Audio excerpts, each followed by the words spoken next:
Once again, welcome, and I want to share a reflection with you. I believe that this reflection is also going to be a blessing to you, just as the other reflections have been a blessing to you. The reason for me sharing these reflections with you is to encourage you, is to motivate you. There are certain wisdom in some of the things that sometimes we overlook, or some of the things that sometimes we don't even take note of. That is why I keep sharing these things with you to remind you what you have and what you can do with what God has given you. You know, God has given each and every one of us a gift. Each and every one of us is talented one way or the other. We are gifted. And what you do with that gift will determine how your life will be. The Bible says in the book of Proverbs 18:16 that a man's gift will make room for him and bring him before kings or great people. Your gift will seize a moment. Your gift will create an opportunity. But how you bargain with that moment, how you bargain with that opportunity will determine the results that you will get. Let me give you an example. We are all familiar with the story of Jacob and Esau. Jacob, the Bible describes him as a plain man living in tents. Then the Bible describes Esau with some physical athletes that naturally was beneficial to Esau. He was born red. He was born hairy. The Bible says that he was a skillful hunter. All of these physical attributes played a major role in his life. But he came home one day very hungry after hunting. And when he came home, his brother Jacob had cooked porridge. And he asked his brother to give him some of the porridge. Now, don't forget the fact that when he came home, at this time in Jacob and Esau's life, they were very old, more than 60 years old.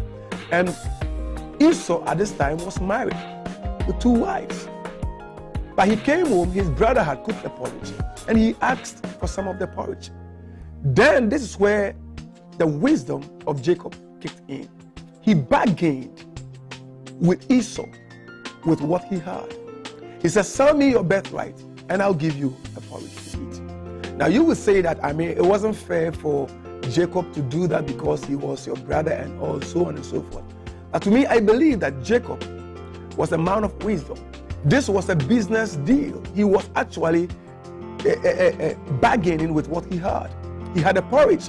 His brother had a birthright. He also knew that the one that carries the birthright will be the one that will have the father's blessing. So he had to bargain for that, and he used a porridge. At the end of the day, Esau sold his birthright only for a cup of porridge, and Jacob got the birthright. He was able to bargain with what he had to get something great. This is what I want you to understand. Your gift will create a room for you. What you have will create a moment for you. It will seize a moment for you. Just as Jacob, what he had at that very moment, created an environment, and with that moment, he was able to bargain with what he had to get something that lasted generations. Don't also forget that it was the gift of Joseph that brought him in front of Pharaoh, and he became a prime minister afterward. It was the gift of Daniel that brought him in front of Nebuchadnezzar.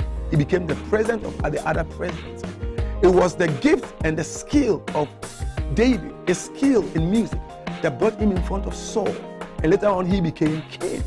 When your gift creates or sees a moment for you, what you do with that moment, how you bargain with that moment, will change your life. You can go to a place and buy something at a price that is higher than what it was worth, or buy something at a price which is lower than what it was worth. It is all based upon how you bargain. This is a reflection for you.